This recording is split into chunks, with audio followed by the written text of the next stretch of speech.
И така, вълнувате ли се? Вълнуете се?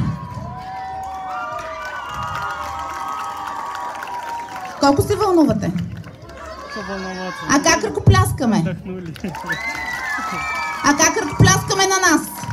А как нам мы делаем аплодисменты? Чтоб мы себе аплодировали.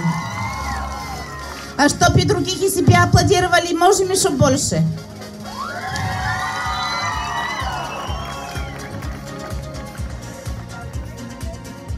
Винаги е много вълнуващо, когато дойде този момент.